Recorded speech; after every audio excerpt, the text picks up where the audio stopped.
Bonjour et bienvenue à notre première émission de rentrée. Alors je suis ravie de vous retrouver après cet été et ces 2 mois de pause. Aujourd'hui, nous allons parler d'un sujet particulier, notamment lié à l'entrepreneuriat, bien évidemment, mais au fait que parfois, sans s'en rendre compte, on a des croyances limitantes qui font qu'on se met des objectifs qui sont plus petits que ce que l'on peut atteindre.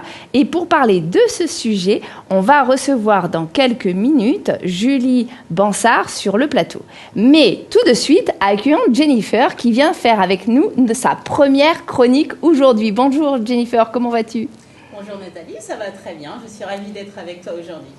Eh bien, moi aussi, je suis ravie de t'accueillir. Alors, on va parler justement de l'entrepreneuriat au féminin aujourd'hui et puis peut-être des limites que l'on peut se mettre de manière consciente ou parfois inconsciente et qui font qu'on se bride sur le développement de son activité alors qu'en réalité, il n'y a pas besoin. Et on reçoit immédiatement Julie pour parler de ce sujet.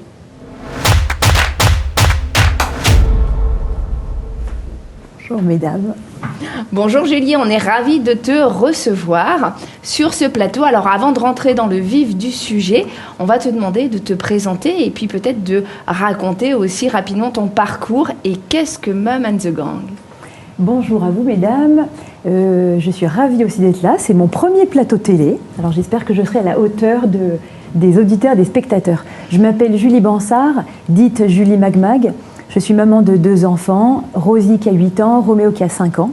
Je suis en couple avec le papa et c'est vrai que c'est une pièce maîtresse dans l'aventure entrepreneuriale, donc je le cite rapidement parce que je pense que pour sa patience, son empathie, c'est des qualités essentielles justement pour se projeter dans ce type d'activité. Et j'ai fondé il y a 8 ans Mum and the Gang, un réseau de vente à domicile de produits pour enfants, qui aujourd'hui est composé d'une merveilleuse équipe de 650 chefs de gang qui sont partout en France, en Corse et à La Réunion. Et bien évidemment, nous avons des chefs de gang, puisqu'on appelle nos ambassadrices de cette façon, dans Lyon. Parfait. Bon, et je suppose que quand tu as lancé ton activité entrepreneuriale, tu n'imaginais très certainement pas arriver à cet objectif et tu t'étais même peut-être mis un objectif beaucoup plus bas en disant si j'arrive à 50, peut-être 100, déjà ce sera extraordinaire et finalement, après coup, tu te rends compte que c'était une croyance limitante. Tout à fait. C'est vrai que moi, j'avais plutôt un parcours de salarié dans une boîte de grande consommation, dans des postes plutôt marketing et commercial. Et une opportunité s'est offerte à moi de me lancer dans l'entrepreneuriat suite à l'invention d'un article de puériculture créé par une amie à moi. Et donc, quand j'ai tout plaqué pour me lancer dans cette aventure et se lancer donc dans le développement d'un réseau de distribution similaire à Tupperware, qui est un gros mastodonte américain qui fait référence dans ce secteur, j'ai jamais imaginé un instant pouvoir arriver à l'orteil, à la cheville de ce type de structure, me disant, bon, l'activité va être... l'aventure va être forcément pleine d'enseignements, mais je ferai ce que je peux à mon niveau si demain je dois retourner dans le salariat, eh bien ça ne m'aura certainement apporté que du positif, certainement un peu de stress, mais des challenges, des défis à relever qui seront intéressants pour la suite d'un travail plutôt salarié à la base. Donc effectivement, j'ai pas imaginé développer le réseau qu'il est devenu aujourd'hui en 8 ans. Mais ça s'est fait au fur et à mesure et j'ai été prise dans un petit tourbillon plutôt vertueux parce que je suis quelqu'un d'optimiste et d'enthousiaste et les choses m'ont plutôt souri avec cet optimisme et évidemment beaucoup de travail. Ça c'est vrai qu'effectivement lorsqu'on est entrepreneur il y a souvent beaucoup de travail derrière. Je lisais, alors ça m'a fait penser en fait à un livre que j'ai lu il y a quelques temps où nous les Français on a une culture à chaque fois du petit, par exemple on va prendre son petit café, on prend ses petites vacances, etc. Un petit dessert aussi, ça m'agace beaucoup. Voilà, c'est ça. Très épicurienne et gourmande et là ça me... Et non, effectivement on a cette culture de tout est petit et donc on a aussi du mal à se projeter sur des choses qui fonctionnent bien. Tu parlais de Tupperware, mais les Américains, eux, voient plutôt les choses on va dire en grande taille, nous peut-être plutôt en petite taille. Et est-ce que justement peut-être notre culture ou notre façon de penser, ça t'a pas bridé à un moment donné en te disant oulala, ça va être trop gros pour moi, en fait, je vais pas y arriver, on va peut-être calmer la croissance de Mom and the Gang? En fait, j'avais vraiment un enthousiasme et une énergie débordante, et c'est presque ça qui m'a fait peur. Je me dis, bon, est-ce que je vais réussir à garder ce niveau de positive attitude pour que ça m'accompagne vraiment tout au long de l'activité? Ça l'a fait, ça m'a été plutôt presque exponentiel, parce que j'ai le sentiment, en tout cas pour moi, l'entrepreneuriat est une drogue qui a dopé mes 8 dernières années, en plus de mes enfants, mais voilà, c'était un booster incroyable. Je ne me suis pas mis de frein. En fait, quand je me suis lancée dans l'entrepreneuriat, j'avais un modèle, puisque cette activité commençait et qu'on s'est inspiré de ce modèle de type de distribution, mais je ne m'étais pas fabriquée ou créée de carcan. C'est-à-dire qu'en fait, j'étais vraiment un peu dans mon trip, à vouloir me prouver des choses, prouver aussi aux gens que c'est possible, mais sans me dire quand je serai grande, j'arriverai là. C'est vrai que je me suis mis des petits objectifs aussi, parce que ça fait partie, enfin c'est bon pour le moral aussi de se fixer des étapes atteignables et raisonnables et accessibles. Mais je ne m'étais pas mis en ligne de mire un modèle qui aurait pu m'impressionner ou étouffer un peu mon envie d'y aller. Donc j'y suis allée seule en me disant, bon, fais ce que tu peux, du mieux que tu peux, trouve-y quand même évidemment ce qui te plaît. Et c'est vrai que dans cet entrepreneuriat et cette aventure, aussi bien la réussite économique que l'aventure humaine m'a plu. Et c'est vrai que toute cette aventure humaine et être au quotidien de cette équipe qui grandit m'a fait oublier peut-être certains aussi objectifs très chiffrés. Voilà, j'ai avancé, j'ai senti qu'il y avait un public qui me suivait dans cette aventure. Et voilà. Je ne sais pas si je réponds correctement à la question, mais il y a eu quelque chose de très spontané. Et je n'ai jamais été bridée par un format ou par une boîte, parce que j'y suis allée au feeling. Et voilà. Et finalement, ça t'a plutôt bien réussi. Oui, complètement. Alors, on peut toujours se dire, on a réussi par rapport à quoi, à qui. Aujourd'hui, elles sont 650. C'est une super belle équipe dont je suis hyper fière. Et je me suis toujours dit que j'avais envie de grossir vraiment à taille humaine. D'autres réseaux, au bout de 8 ans, sont à 20 000 ambassadeurs et peut-être estimeraient que c'est pas une grande réussite, mais en tout cas, ce qui est important pour chaque entrepreneur, c'est voilà, d'être fier de ce qu'on fait et voilà. C'est clair. Effectivement, chacun a sa propre réussite et sa propre définition finalement de la réussite. Et c'est pas forcément des réussites uniquement chiffrées avec il faut atteindre tant de chiffre d'affaires, tant de personnes, etc. Alors, excuse-moi Nathalie, j'ajoute aussi parce que c'est quelque chose que je transmets beaucoup aux équipes. C'est vrai qu'il y a une réussite chiffrée, c'est vrai qu'il y a des indicateurs clés qui permettent de dire ben, là c'est en bonne santé, là c'est bien, là c'est moins bien. Mais c'est vrai qu'il y a un épanouissement personnel et souvent je dis aux chefs de gang, bon, on va tout faire en sorte pour que les efforts faits puissent vous rapporter quand même ce complément de revenus qu'on cherche et cette petite autonomie financière qui peut faire la différence. Mais je crois qu'il y a un enrichissement personnel que j'essaie d'aller chercher pour elles parce que je le cherche pour moi et que cette aventure m'a nourri d'une force incroyable là-dessus. Alors, j'en parlais tout à l'heure, mon compagnon m'a permis d'assurer des choses au moment où j'étais en plein lancement et où il était impossible pour moi de me sortir une rémunération ou autre. Et c'est vrai que c'est important et j'ai conscience que quand on n'a pas cet appui, ça peut être compliqué et ça peut être très limitant. J'ai pas eu ce plateau de verre en me disant toutes les nuits il va falloir que je dégage rapidement un salaire. J'ai eu ce confort, mais voilà, il y a une nourriture psychologique qui est assez incroyable et voilà. Et ça faut compter dessus parce que ça peut faire aussi après des merveilles. C'est clair, c'est clair. Alors justement, est-ce que tu t'es appuyé sur des ressources spécifiques, peut-être sur des réseaux? Alors ton mari, bien évidemment, mais on le dit souvent. Je lisais d'ailleurs récemment une étude qui disait que les proches, la famille, on va dire nucléaire, telle qu'on l'entend, est responsable de la réussite, mais de l'échec, des entrepreneurs à hauteur, je crois, de 70 ou 80%. C'est-à-dire que si on a un conjoint ou une conjointe qui nous appuie, qui nous épaule, ou si on a quelqu'un qui nous épaule pas du tout, eh ben, notre chance de réussite n'est pas du tout la même. Donc, en dehors, on va dire, de ton mari, est-ce qu'il y a eu des ressources? Est-ce que tu as peut-être intégré des réseaux? Qu'est-ce que tu as mis en place, justement, aux différentes étapes de ton entreprise? Parce que forcément, tu n'as pas eu les mêmes besoins, il n'y a pas eu non plus les mêmes problématiques à gérer, les mêmes défis à gérer au quotidien. Bien sûr.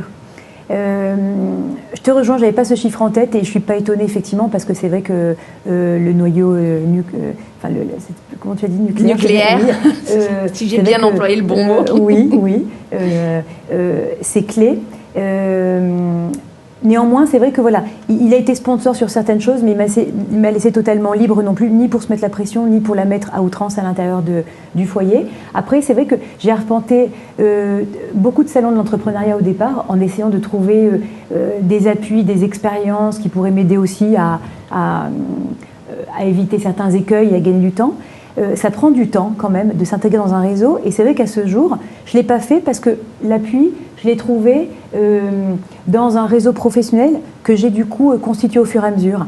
Alors au départ, j'ai eu besoin d'un petit peu d'argent pour créer la société et l'immatriculer, et donc j'ai fait appel notamment à Paris Initiative Entreprise à l'époque, qui a mis à disposition un petit peu d'argent, mais aussi un mentor. C'était un retraité. Et sincèrement, au départ, je n'ai pas forcément vu le gain de temps et le partage d'expériences concrets parce que j'imaginais plutôt me rapprocher dans des structures de networking ou de coworking de personnes qui vivent en ce moment même la même chose que moi. Et en fait, ça a été génial. Cette personne, je la voyais une fois par mois. C'était un mentoring qui devait durer 1 an. Il a duré 3 ans parce que du coup, il a été aussi, lui, pris dans le feu de l'action et en dehors de la structure de Paris Initiative Entreprise, on s'est suivis. Mais avec son recul, son expérience, son apaisement, il m'a apporté plein d'enseignements. Donc lui, au tout début, il a vraiment été beaucoup plus précieux que ce que j'imaginais au début, et pourtant un format complètement différent du mien. Enfin, en tout cas, il était à la fin de sa carrière professionnelle plutôt qu'en plein feu de l'action de l'entrepreneuriat. Mes fournisseurs aussi ont été et sont toujours très précieux parce qu'ils vivent aussi des évolutions dans leur entreprise, des augmentations, des accélérations parfois, des ralentissements. Et donc, c'est des personnes, en tout cas, je me suis créé un petit groupe de 3 fournisseurs que j'interroge, que je sollicite sur mon entreprise en tant que distributeur de leur marque, mais aussi en tant qu'entrepreneur. Donc ça, c'était top aussi. Et puis... 2 autres entrepreneurs, pour le coup, qui sont plus avancés que moi et que j'hésite pas aussi à interroger. Donc c'est vrai qu'en dehors d'un réseau vraiment bien ficelé, que j'ai pas forcément eu le temps d'investiguer et d'intégrer, je me suis vraiment entourée de personnes individuelles que je n'hésite pas à interroger en fonction des problématiques. Et c'est vrai que pour moi, ça a été très précieux parce que ça m'a rendu libre aussi d'interroger quand je voulais et pas de me conformer à des rendez-vous, oui, à des moments bien précis, en fait. Exactement, voilà. Sur des endroits où on n'est pas forcément disponible, pas à côté de chez nous, etc. Donc voilà, si je peux avoir un conseil là-dessus, c'est vrai que c'est bien d'identifier dès le début. Rapidement, je leur ai dit, si j'ai pas posé la question, veux-tu bien devenir mon mentor, m'accompagner, mais ça s'est fait assez naturellement. Et c'est vrai que les gens sont aussi valorisés, ont envie de transmettre aussi, de partager leur expérience, et ça s'est fait de façon aussi naturelle, spontanée et très, très instructive.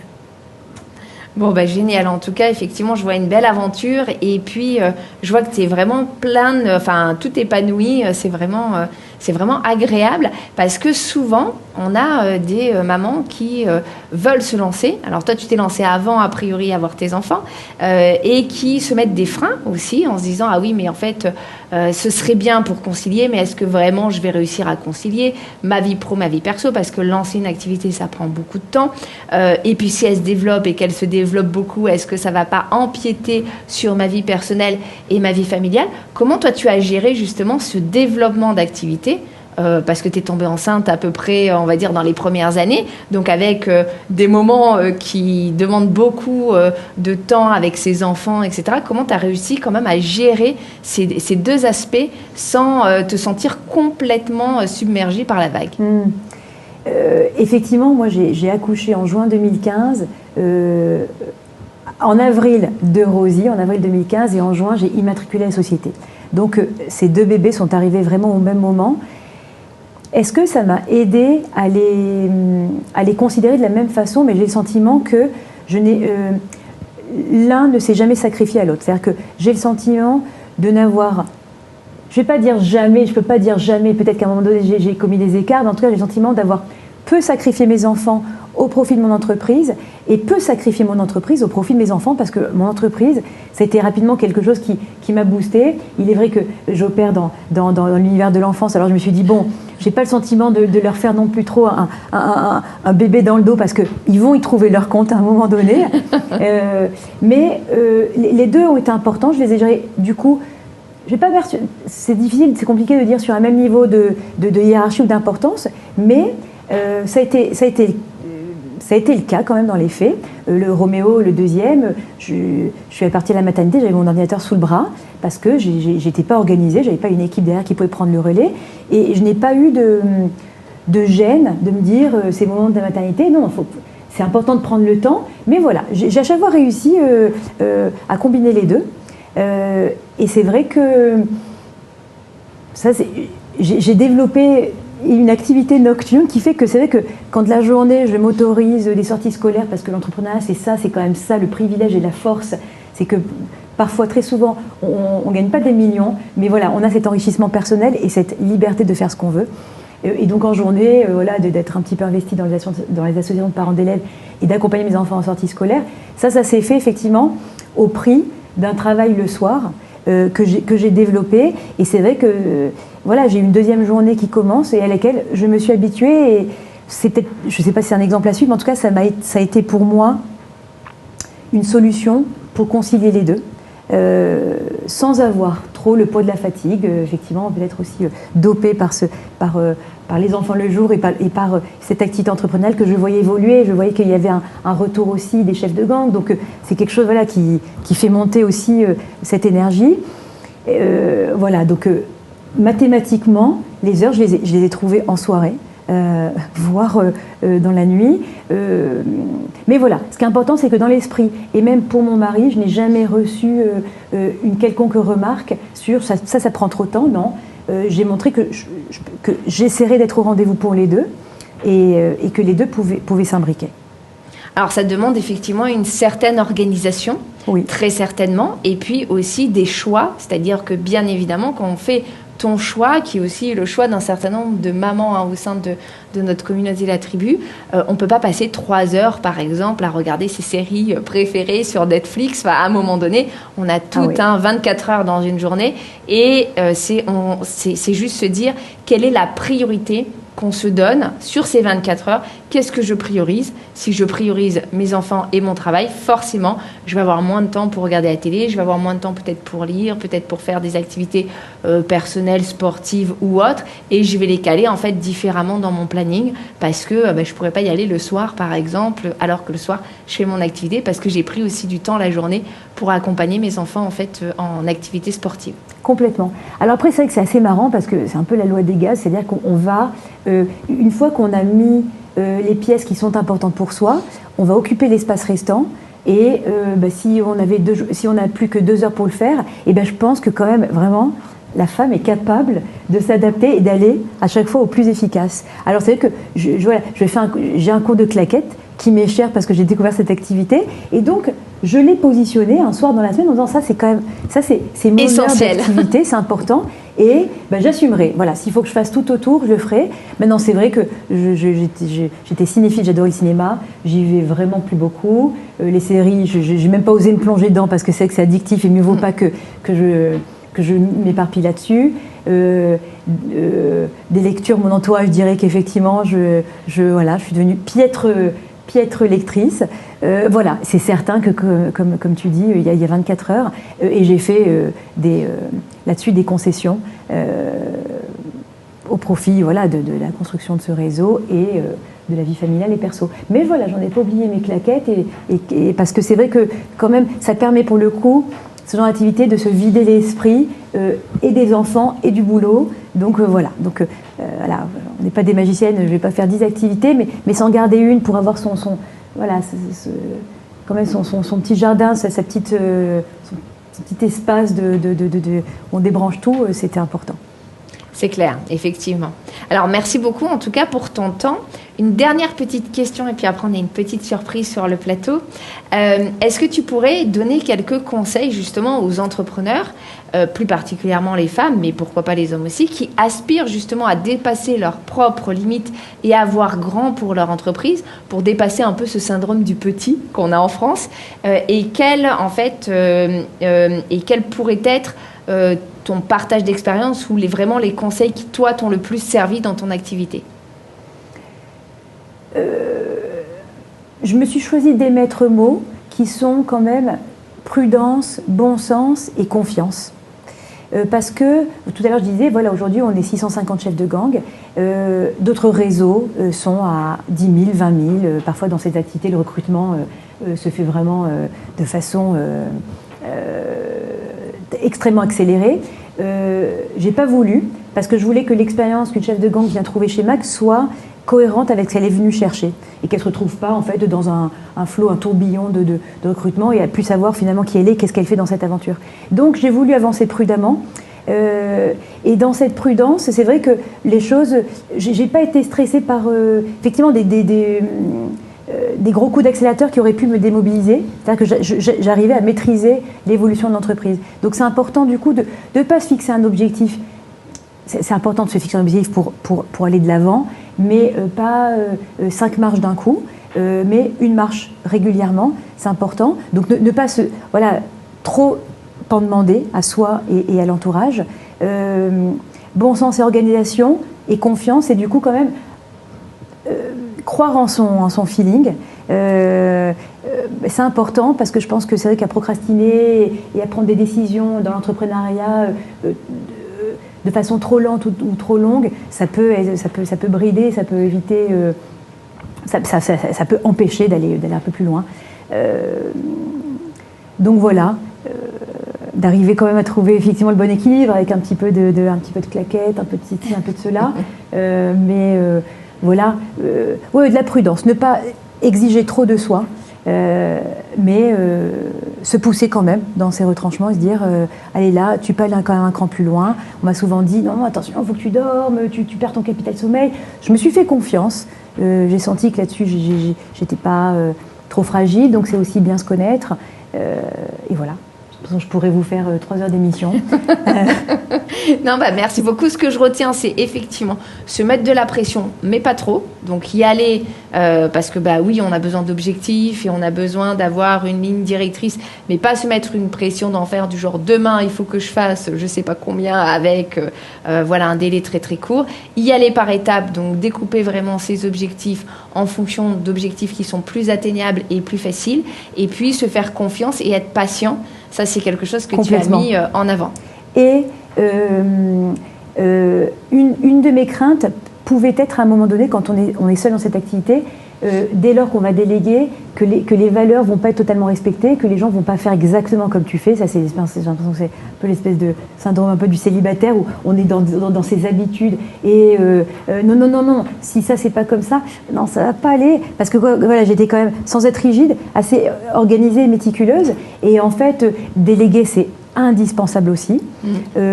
Apprendre à déléguer à des personnes qui vont aussi offrir du temps et à qui on ne va pas forcément tout de suite délivrer une rémunération parce qu'on ne peut pas, mais du coup ne pas être gêné de le faire en se disant elle va me donner un coup de main, mais elle s'y retrouvera à un moment donné, en tout cas je serai juste avec ces personnes-là. Mais voilà, c'est vrai qu'apprendre à déléguer, accepter que les choses ne vont pas faire les choses comme on veut, mais c'est pas moins intéressant parce que ça va peut-être apprendre aussi à faire les choses autrement.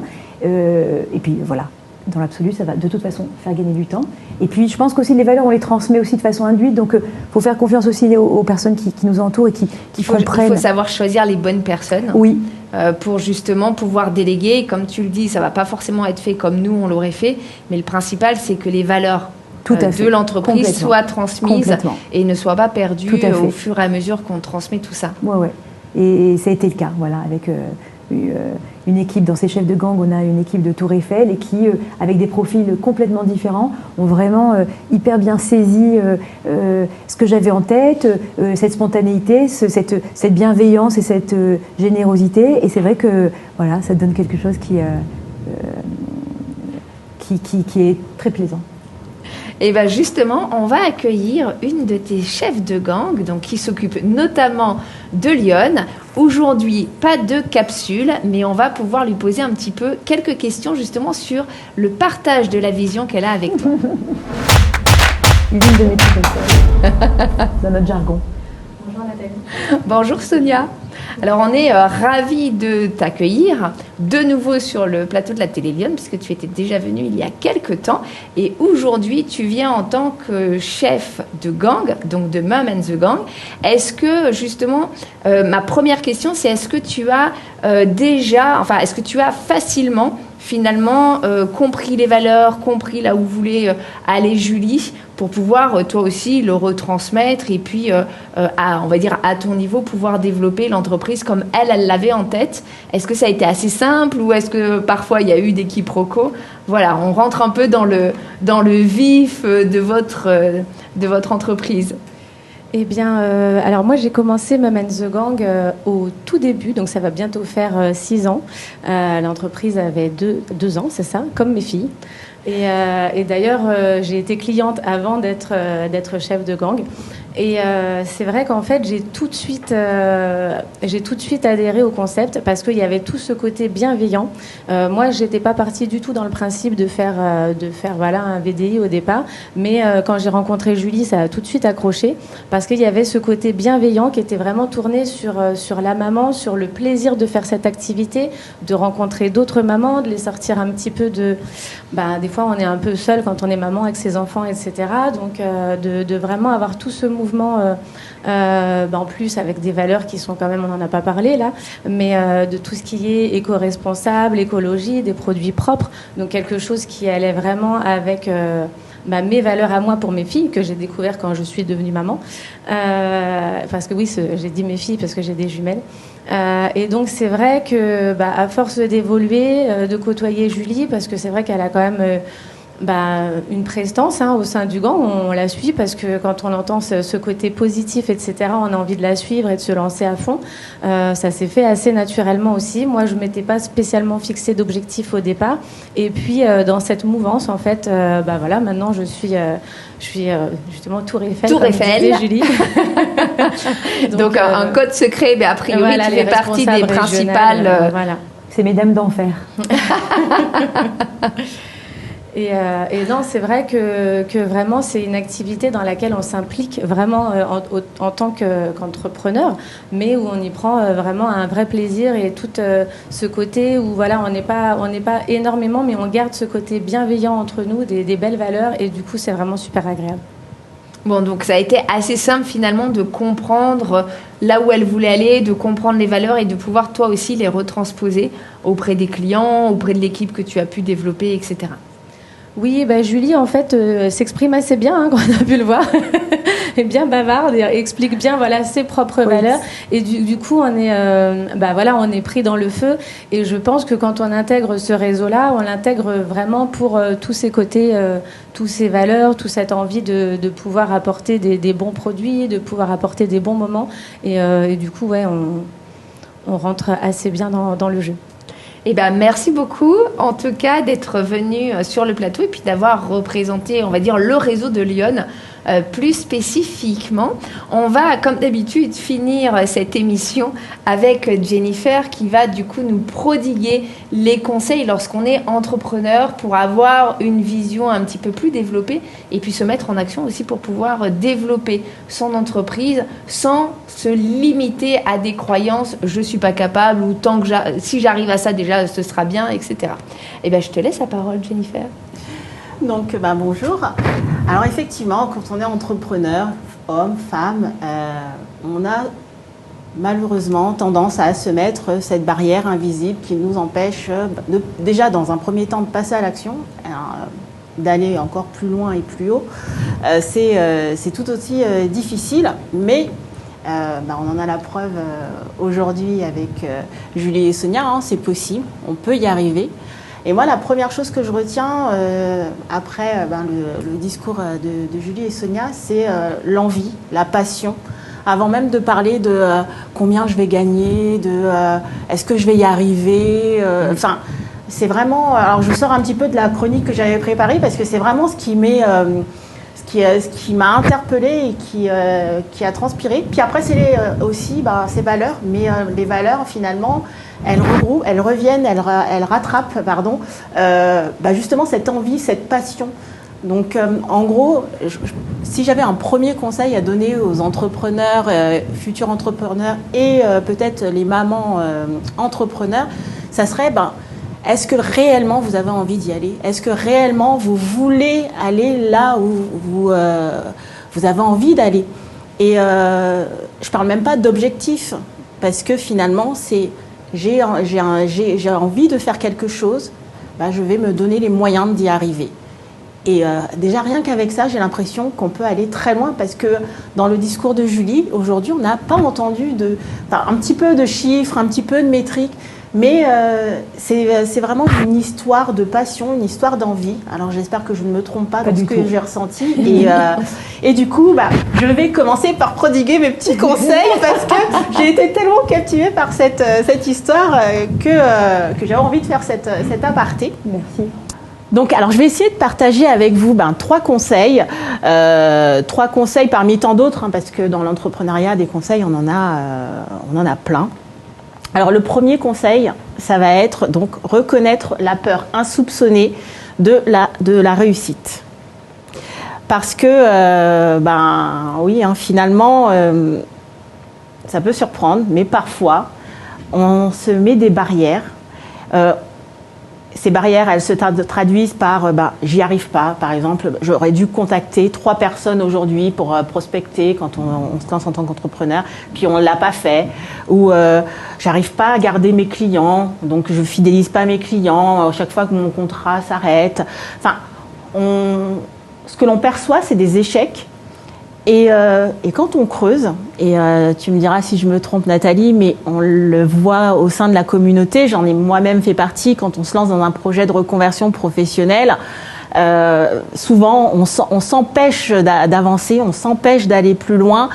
Et ce que l'on voit, c'est j'y arrive pas, j'arrive pas à avoir des clients, j'arrive pas à faire de propositions, je n'arrive pas à passer le cap de telle ou telle chose, que ce soit professionnel ou personnel. Donc on voit l'échec.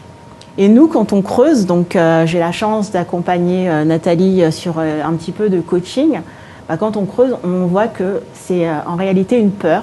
La peur de « et qu'est-ce qui va se passer si jamais ça passe ?» Si jamais je signe ce contrat, par exemple. Et c'est qu'est-ce qui va se passer après? Et ce après, c'est quoi? Après, c'est en fait ta réussite.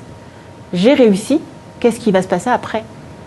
Et le fait d'avoir cette peur de voir ce qui va se passer après, nous bloque. Et du coup, on n'avance pas et forcément, on ne va pas plus loin. Donc ça serait la première peur. Le premier conseil, c'est oser aller voir ce qui se passe de l'autre côté. Parce que quoi qu'il arrive, comme dit si bien Nathalie, on ne sauve pas des vies. C'est ça. Donc, on peut y aller. Et puis, si on tombe, c'est pas grave, on se relèvera. Nos enfants tombent des milliers de fois avant de savoir marcher. Du coup. Et si on tombe pas, c'est pas grave non plus. Parce que c'est intéressant ce que tu dis, d'avoir peur de pas tomber justement et de dire, mais attends, si j'y arrive, comment je vais faire après pour la suite? Et en fait, ça va dérouler après. Il faut se faire confiance. On demandera de l'aide, etc. Mais c'est vrai que, oui, complètement, je suis d'accord. La peur d'échouer, mais la peur de réussir, c'est hyper important aussi. Oui, c'est vrai. On a tendance vraiment à parler de la peur de l'échec, la peur de ne pas réussir. Mais en réalité, souvent, c'est vraiment de la peur. Mais qu'est-ce que je vais faire si je réussis? Mais qu'est-ce que je vais faire? Ce qu'on voit, nous, au sein de la tribu, par exemple, c'est mais qu'est-ce que je fais si le client, il signe? En fait...